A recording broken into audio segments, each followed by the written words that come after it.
Krishna, Radhe Radhe. Welcome back to my channel, जहां हम बातें करते हैं लड्डू गोपाल के भोग, वस्त्र और श्रृंगार के बारे में, पूजा पाठ से रिलेटेड। तो कैसे आप सब? उम्मीद करती हूँ आप सब अच्छे होंगे। ठाकुर जी का आशीर्वाद आप सब पर बना रहे, आप सब यूँ ही हंसते और मुस्कुराते रहें। तो चलिए हम 8वां अध्याय शुरू करते हैं, रक्त बीज का वध।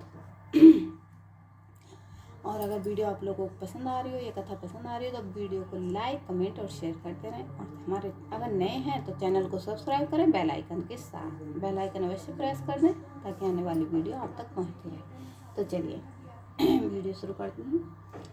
8वां अध्याय, रक्त बीज वध। महर्षि मेघा ने कहा, चंड और मुंडक नामक असुरों के मारे जाने से और बहुत सी सेना को नष्ट हो जाने से असुरों के राजा प्रतापी शुंभ ने क्रोध युक्त होकर अपनी संपूर्ण सेना को युद्ध के लिए तैयार होने की आज्ञा दी। उसने कहा, अब युद्ध नामक 86 असुर सेनापति अपनी सेनाओं के साथ युद्ध के लिए जाएं और कम्बु नामक 84 सेनापति भी युद्ध के लिए जाएं और कोटिवीर नामक 50 सेनापति भी, धूम्रकुल नामक के 100 सेनापति प्रस्थान करें। कालक द्रोधय मौर्य के काल के यह दैत्य भी मेरी आज्ञा से सजकर युद्ध के लिए कूच करें। भयानक शासन करने वाले असुर के स्वामी शुंभ इस प्रकार आज्ञा देकर बहुत बड़ी सेना के साथ युद्ध के लिए चला। उसकी सेना को अपनी ओर आता देखकर चंडिका ने अपने धनुष की टंकोर से पृथ्वी और आकाश के बीच की भाग बुझा दिया। हे राजन, इसके पश्चात देवी के सिंह ने दहाड़ना आरंभ कर दिया और अंबिका के घंटे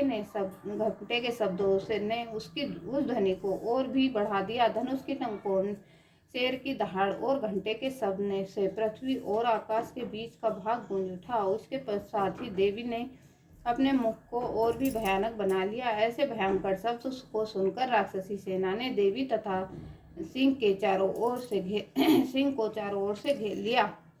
हे राजन, उस समय दैत्यों के नाश के लिए देवताओं के हित के लिए ब्रह्मा, शिव, कार्तिकेय, विष्णु तथा इंद्र आदि देवी की शक्तियां जो अत्यंत पराक्रम और बल से संपन्न थी, उनके शरीर से निकलकर उसी रूप में चंडिका देवी के पास गई।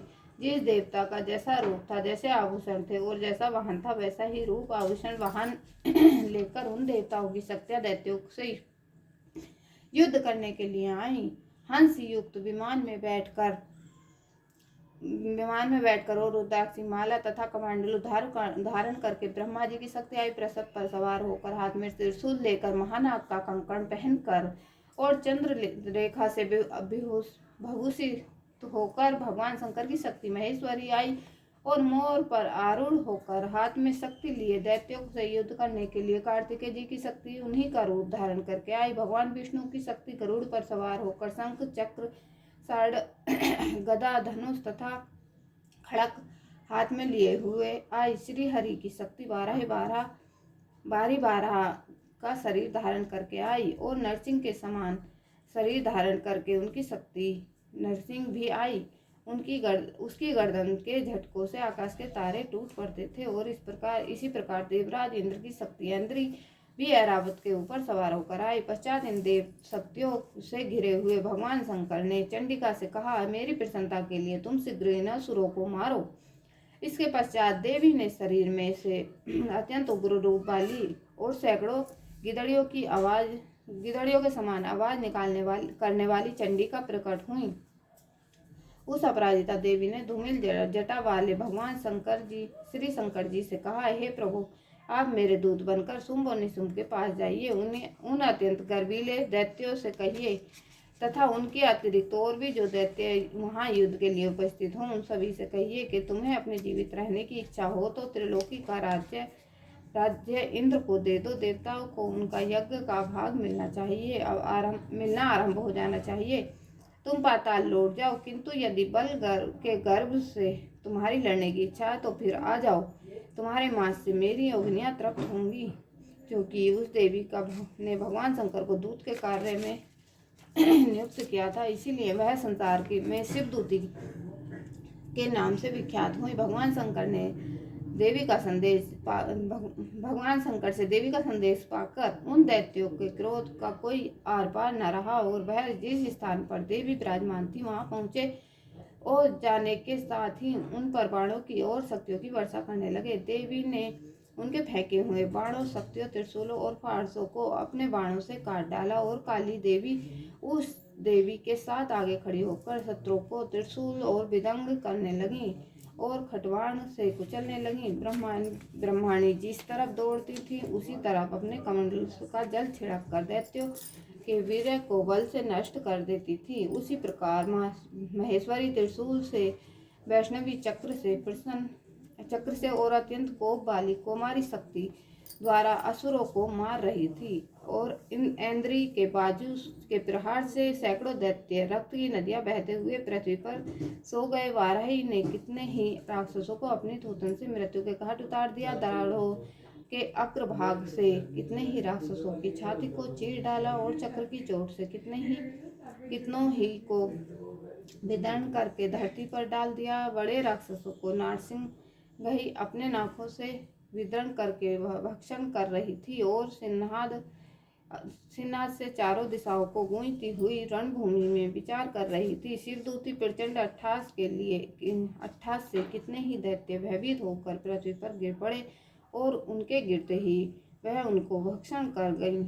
इस तरह क्रोध में भरे हुए मृतगणों द्वारा नाना प्रकार के उपायों से बड़े बड़े असुरों को मारते हुए देखकर राक्षसी सेना भाग खड़ी हुई और उनको इस प्रकार भागता देखकर रक्तवीर नामक महापराक्रमी राक्षस क्रोध में भरकर युद्ध के लिए आगे बढ़ा। उसके शरीर से रक्त की बूंदें पृथ्वी पर जैसे ही गिरती थी, परंतु वैसे ही शरीर वाला तथा वैसा ही बलवान दैत्य पृथ्वी पर उत्पन्न हो जाता था।